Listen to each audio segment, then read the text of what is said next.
अगर मैं कहूं आजादी हमें दी नहीं गई थी, छीनी गई थी और अंग्रेजों ने वो सच हमसे हमेशा के लिए छुपा लिया था, तो क्या आप यकीन करेंगे, साल था 1857 जब भारत की मिट्टी से पहली बार अंग्रेजी साम्राज्य की नींव हिल गई थी।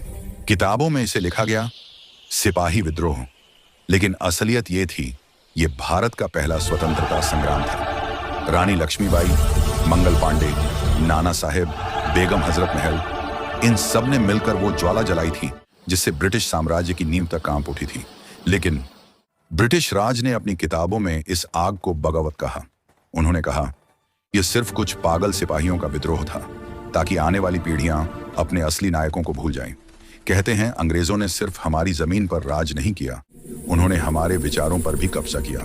उन्होंने लिखा, हमने भारत को सभ्यता सिखाई, पर सच्चाई ये थी, भारत तो उस वक्त भी सोने की चिड़िया था, जहां मंदिरों में सोना भरा था, जहां शिक्षा नालंदा जैसी विद्यापीठों में दी जाती थी।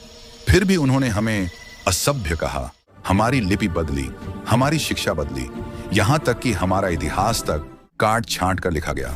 आज आप सोचिए, रानी लक्ष्मीबाई की असली डायरी कहां है? भगत सिंह के केस के सारे दस्तावेज अब भी लंदन की लाइब्रेरी में बंद क्यों हैं? क्यों भारत के कई स्वतंत्रता सेनानियों का नाम हमारी किताबों में एक लाइन में भी नहीं मिलता? क्योंकि सच ये है, ब्रिटिश राज ने हमारे इतिहास को मिटाने की कोशिश की ताकि हम अपनी जड़ों को भूल जाएं, ताकि जब हम आजाद हों भी जाए तो हमारी सोच अब भी गुलाम रहे। लेकिन इतिहास मिटाया नहीं जा सकता। वो मिट्टी में दबा रहे तो क्या, वो हमारे खून में, हमारी सांसों में, हमारे लहू में जिंदा है। अब वक्त आ गया है इस झूठे इतिहास को तोड़ने का और उस सच को सामने लाने का जो ब्रिटिश राज ने हमसे छुपाया था।